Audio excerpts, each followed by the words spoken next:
selecting an investment strategy, constructing the portfolio, measuring and evaluating the investment. So those are just the 5 general tasks. On the left, you can see that there's also risk tolerance, strategy, portfolio implementation, select investments. So it's a lot together in this one industry. It's not just very simple. So you really have to look at all of the, what's going on in the industry. So for my experience, I currently work at an after-school program in my hometown, and that has taught me a lot about communication and teamwork because I have to work as a team in order to keep the kids safe. And it also made me have a positive work ethic because you need to be happy in order to be working, and you want everyone around you to be happy too. It also taught me problem solving because there's a lot of issues with the kids that you have to be on your toes and you have to know how to help solve those problems. In July, I'm going to be starting a compliance learning co-op at MFS. I'll be part of a team there, the compliance learning team, in which I will be responsible for editing and making content for their intranet. I'm not really sure what that is, but I'm going to be learning more about it this summer, and I'm very excited for that. So why is this job a match for me? So I'm very interested in the finance industry and the stock market. I've always had an interest in it ever since I was in high school. I'm just more interested in learning more about it. So once I start my co-op this summer, I'm hoping to learn more, which will get me a foot in the door at MFS so I can become part of the marketing department. I also have marketing skills from which I learned during my studies at school, and I hope to further those during my school. I also have some leadership skills from work because I have to be a leader in a sense. I'm not actually a leader of any clubs or anything, but I hope to in the future. And I also have communication skills. So it's very important in the marketing industry that you have communication skills because you need to be able to talk to customers, talk to clients, talk to employees, and you need to be able to get that information across. So my strategy is to complete this 6-month co-op this summer. And then I would like to complete my bachelor's degree. And then I would like to complete a master's degree. I would like to do it at UMass Lowell, but we will see about, And then I'm going to search and apply for jobs that I think I would be a good fit, interview, and accept the job offer. So here's my resume.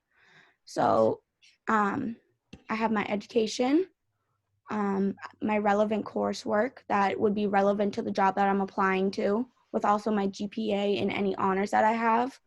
I added in academic projects to show that in school I'm doing things that will relate to the job. Like, for example, I used my marketing plan as my first one because I'm applying for a marketing position.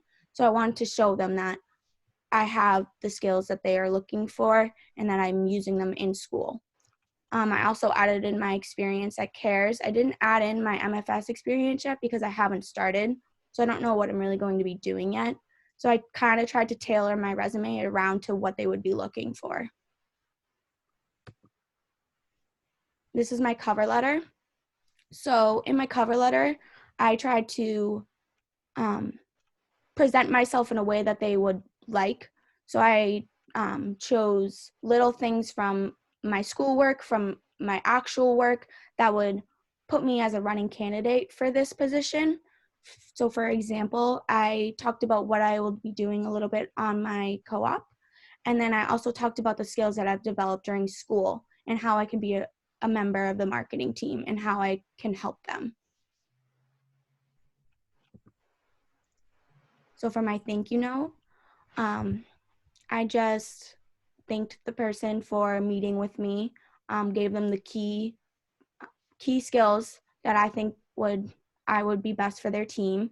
And you just have to make sure that you make it personal and that they really remember something from your interview. So I showed that I was already working at MFS and that I already had the experience in their industry and that I was interested in moving up in their business.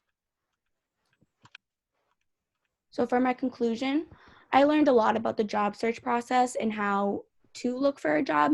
So I learned that you can't just look on LinkedIn or just things like that. You have to do a lot of Google searches, and you have to learn about the companies and the industry that you're looking for.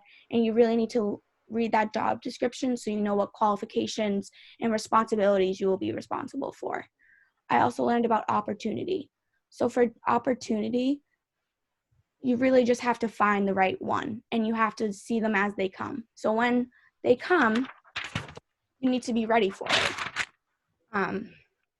You take them as they come, and they might not come again. So you need to keep your eye open for that. And I also learned about opening doors. So I'm trying to open my way into the financial industry. And by doing that, I'm starting my co-op this summer.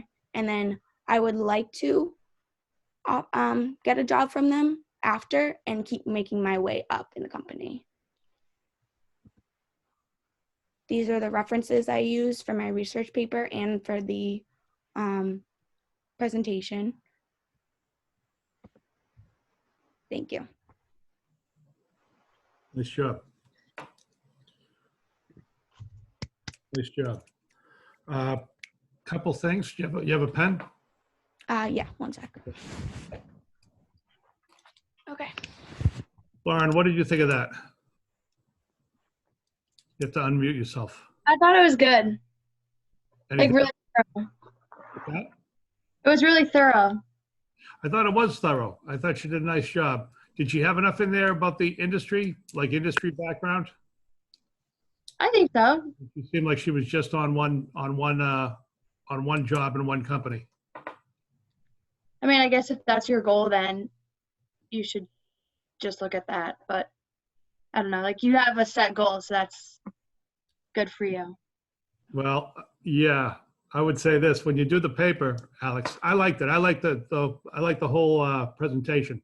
But when you do the paper, get something in there about the industry, including, the salaries. What do these people make?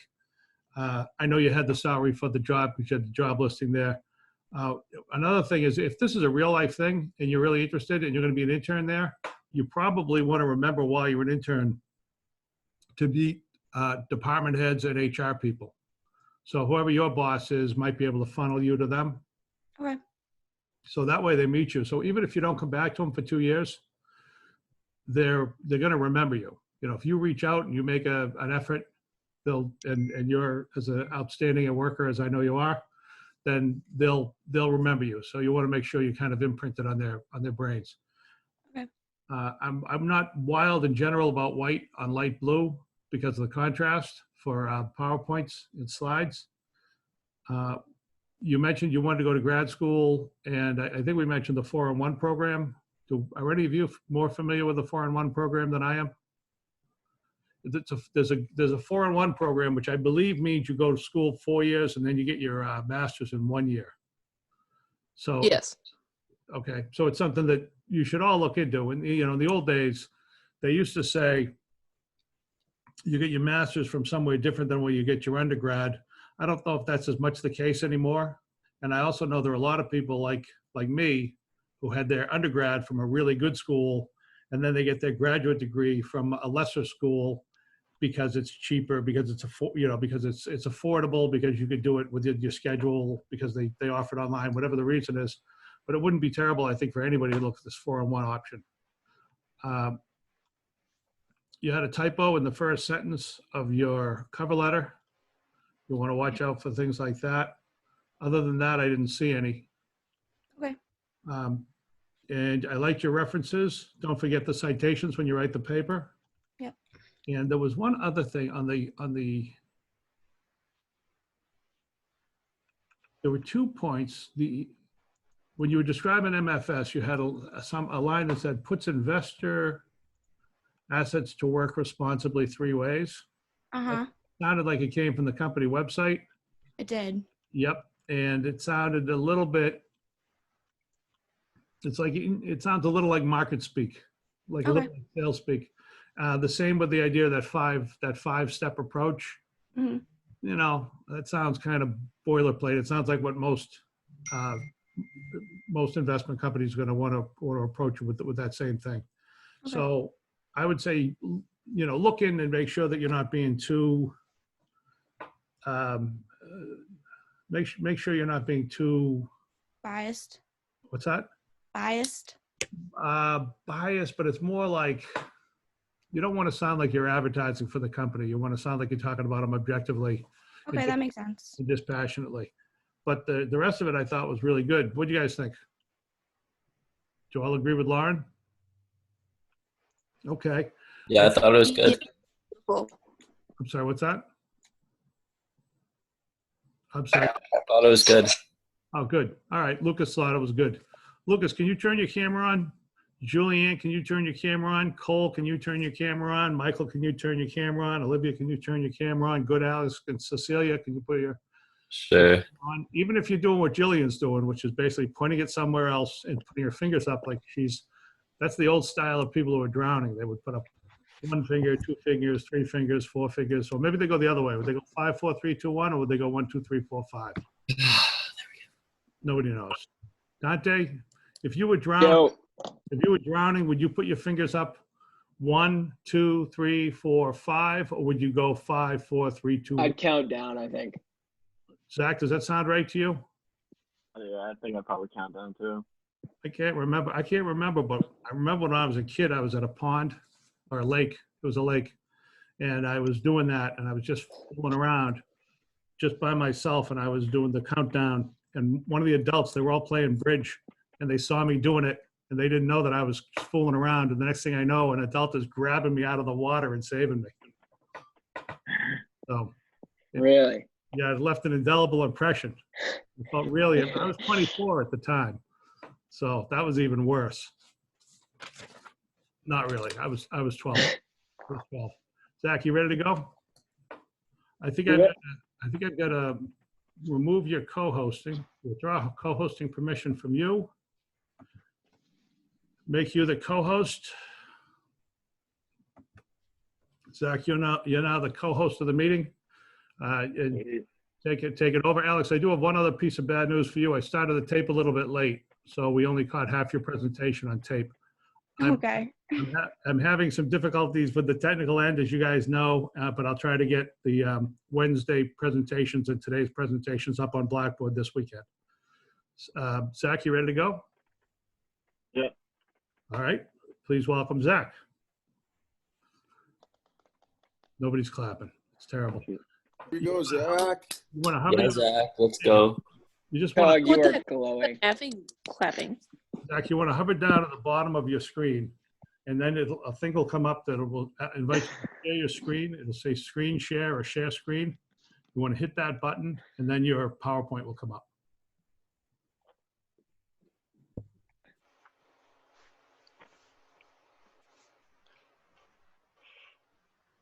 Got it?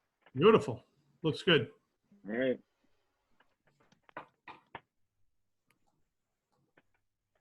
Am I good? Yep, all set. Okay, so I did my project on the evaluation of a financial analyst at NBC Sports. And so in summary, I'm talking about me, the job position, the industry description, the job and company description, my cover letter, resume, my post-interview letter, and then conclusion. So about me, I'm currently going for my bachelor's degree in business administration, and I'm concentrating in marketing and finance. Last summer, I had an internship at Media Horizons, which is a marketing agency, and I got to work in their search marketing department. And so with that, I got to budget multiple companies' marketing budget for their search marketing. So basically, they would either spend it on specific words that they wanted to appear in a Google search, or just on pure ads to appear at like the top of, when you search Google, how it comes up with like ad at the top and then a link so you can buy that. So I'm also very familiar with Excel and PowerPoint. I think I have good teamwork skills. I'm on the men's lacrosse team here, and I think being a part of the team just breeds that skill. And then I'm also part of the Leadership Development Academy here at UMass. And I've always liked working with numbers and money, and I trade stocks myself, so it's just something that I kind of enjoy and do for fun. So this is a job posting I found. It's for a financial analyst and production finance at NBC Sports, and it is entry level. This is in Stamford, Connecticut, which is kind of, I thought, very useful to me because it's very close to where I live. So I'd be able to still live with my parents the first couple of years, so I wouldn't have to pay rent. So I'd essentially be able to take home more money. So at first, I kind of just searched on LinkedIn, Handshake, and Indeed, and obviously you're going to get a lot of just like I didn't know which specific job I wanted at first. So then I kind of was able to refine my search and like do like okay in the like New York area, and then like specifically financial analyst after I did some research on the different jobs I might want to do.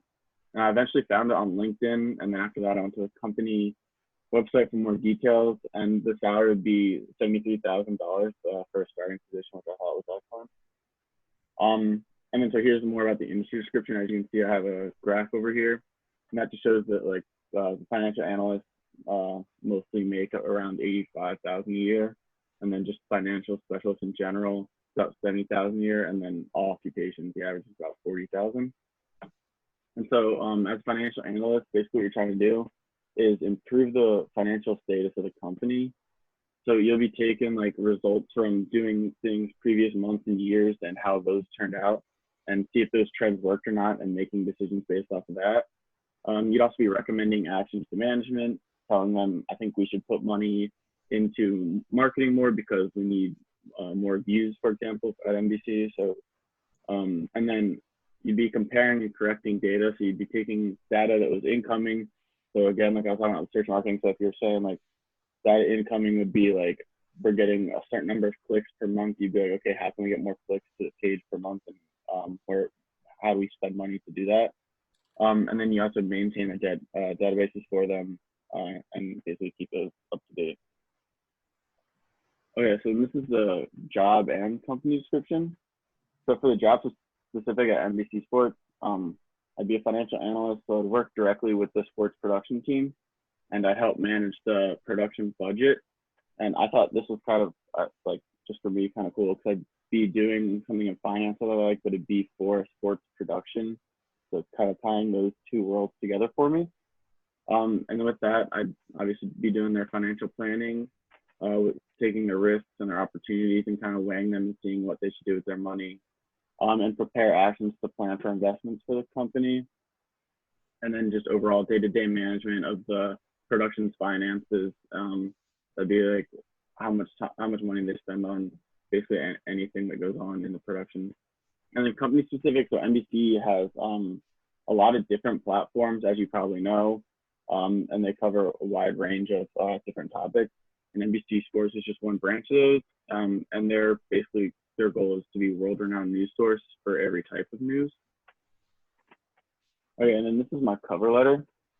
So I started off in the first paragraph just saying, you know, I'm just graduated basically. I have my bachelor's degree, and why this position stands out to me, saying I would love to join it. And then in the second paragraph, I talked about how like I have the communication skills and kind of what I bring to the table for them. And then my final paragraph is just saying, again, I'd love to work there. And then I gave them my email and phone so they could reach out to me. And then here I have my resume. At the top, I have my education with my degree and all that relevant coursework. And then skills, a lot of them are more marketing right now because I haven't really taken finance classes, but those will be updated as I take more classes. And then again, I have academic projects. Again, it's marketing because that's really the only kind of class I've taken towards my concentration. And then experience, I have the Media Horizons internship that I had last summer, where I worked in the search marketing department and got to work on, again, all that and help budgeting. And then I have just some other jobs that I've had. So one of them was just kind of like a desk job at Wilton Sport and Fitness, which was a gym. So basically there I just had to like, you know, clean up and like close up and open up the facility. So I guess that kind of shows, I would say, like the ability to like get the job done. And I was a camp counselor. I mean, I think that just shows that you can like work with kids, which is kind of important because kids can kind of be a lot of trouble sometimes. And then down at the bottom, I have leadership. And so again, like I said, I'm at in the Leadership Development Academy here at UMass Lowell. I was a high school varsity wrestling captain. I have the Alex Leo Sportsmanship and Scholarship.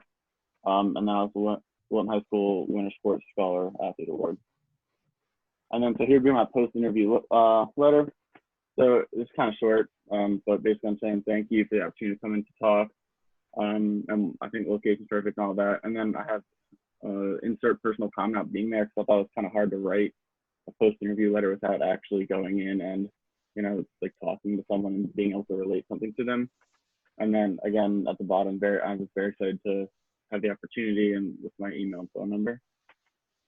So then in conclusion, I think I learned a lot, like that there's like a lot of jobs out there. So when I was like searching, I was like, all right, well, do I want to do like marketing or do I want to do finance? And then it was like, you'd search and you'd come with jobs within California and stuff. I was like, okay, well, like, I guess I'll just stick to like New York, greater area and Boston, greater area. And so I think it's kind of cool to like just kind of refine searches and get down to like the specific job that I actually ended up finding. And then again, it takes research in order to find a job you might be interested in. So I didn't really know where in finance or marketing I might have been interested in. So I kind of researched a lot of companies and like just different industries that I could have gone into. And then found the one that I thought I would like based off the description I was reading. Most of my references. Thank you. Nice job. 7:54. And Alex, you were 8:16, by the way. Nice job. Why don't we bring it back to the screen? Actually, why don't we, well, that's okay, yeah. A couple things you did. Ryan, you got a pen? I'm sorry, Zach, you got a pen? Oh, yeah. I was going to give you a grade to Ryan. You don't mind, do you? No, it's fine. And by the way, has anyone else got something for me today? By any chance? Okay, that's what I thought, but I just wanted to check. Oh, there you are. Okay. I like the content all the way through. There wasn't anything that there weren't any glaring omissions that I noticed, which is, I think that I'm right, but maybe, did anyone notice anything they would like to have seen in there? Doug? Yeah, I didn't think it was that good, to be honest. You didn't like it? No. Dante, thoughts? Zaire, well done, brother. Right. Thanks, Dante. Zach, I'm kidding, dude. It was good. Lauren, you're the deciding vote. Was it any good? Like, was it good like Dante said, or was it just total crap like Doug said? I thought it was good. All right, so there you go. To them, they're irrelevant. I just said it was very good. Whoa. What's that? Come I on, just bro. said it was very good. Anyway, yeah, it was very good. I like the content all the way through. A couple things you want to watch. The industry description slide, you're changing the tense of like every bullet should be consistent. Like if you're analyzing, Oh, yeah. if you're organizing, then you shouldn't then go to like something past tense. Does that make sense? Yeah. I think the way I read it, you had it wrong, unless I read it wrong and you had it right. But all I've got is the tenses were mixed. Job, company, and description. You said financial planning, and you had a capital P. And I know in business, as a journalist, it always drives me crazy when I would read business releases because they're capital crazy. They capitalize every title, no matter where it goes, and so you're consistent with that. But in the line that you had, it was like financial planning, something and something. And do you have the slide? Well, I'll tell you what. Why don't you, Jack? Why don't you share again? Bring us back to the slide and bring us back to the industry description. Here it is. This one? The job, company description, third or fourth bullet down. Financial. Oh, yeah, financial planning. Yep. And so up the top, when you're saying financial analyst, it's a title. It's like sports production. If we were writing that in journalism or for a magazine, sports production would be lowercase. But in business, frequently, if they give something a title, they always throw it up in uppercase. So it is a little bit different. But in this case, you're talking about financial planning, risks, and opportunities. You might do financial planning with a colon, risks and opportunities, or you might do financial planning with lowercase, risks and opportunities. Either one of those, but it struck me as kind of odd. Okay. And then if you go up one, if you can go up one slide, and I like the graph, by the way. Did you make that yourself, or did you? No, I found that on yeah. one of the websites. This one? Let's see. That one. Improves financial status of the company, analyzing results, identifying trend, recommending actions, comparing and correcting data, maintains database. So it should be maintaining database. Okay. So it's a small thing, but you want to, it's something that all of us fight. All of us fight to make sure everything comes out in a bullet points the same way. Go down to your, it's not that important for you to go down to it, but in your letter, I saw 2 typos in your 3rd sentence. In your cover letter, in the resume, is Dean's List DEAN apostrophe S or is it DEANS for Dean's List? God, probably apostrophe S, I guess. I think it is. I mean, it might be worth checking. Here in this one, you've got a Dean's List without an apostrophe. Yeah. Obviously, with the resume and the cover letter, you have to be perfect. I saw some resume once and it said he was applying for a sports writer position, and he said he had an encyclopedic knowledge of sports, and he spelt encyclopedic wrong. Nice. So it's the little thing. Also on your resume, let me ask you this. Just go around the room. Ryan, what's a little kid? What's a younger kid? How old is a younger kid? Younger player. Ryan? Alex? Alex, what's a younger player? How old is young? I'm sorry, Alex. Good Alex. Yeah. What's a younger player? How old is that? How old is What? he? I don't know what you mean. Okay, if somebody's younger, how old are they? Young. Oh God. Like 18? What? Alex Wargo, you tell me how old is somebody if they're younger? Duke? Depends on the context. Yeah. Depends who's talking. It does. It's a little thing. It's nitpicky, and it probably it's probably overkill. I'm guessing the kids you were dealing with were kids like 10 to 13. Yeah. Just put their ages in. Okay. It's just a good idea to be as concrete as you can. And then the thank you letter had a typo in it, and you left a lot of space. I don't think it's that bad. I think it looks fine, basically, for most people. But there was a typo in the 2nd sentence. We don't need to get into that, other than just to let you know it was there. One thing you want to be aware of is when you write the cover letter, write the thank you letter, and I think we talked about this on Wednesday, is if you can, obviously you can't with this case because we're not going to have real interviews where you're coming in to see the campus, but frequently people have a reference to something that they experienced that day, and they'll kind of mention, and the idea of it is you want to jog the person's memory so they think, oh yeah, that's Zach, I liked him, and then go from there. But I liked it. I thought it was good all the way through. What do you think, Alex? W? I thought it was good. Yeah. All right.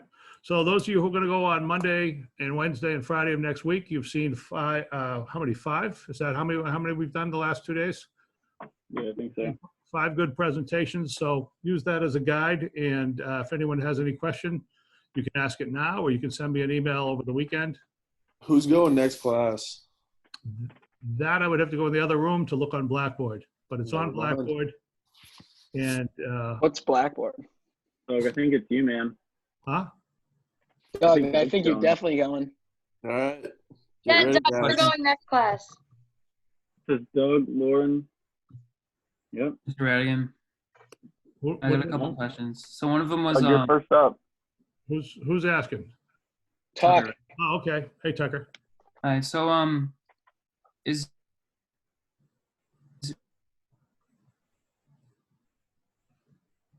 Tucker gets nervous and he freezes.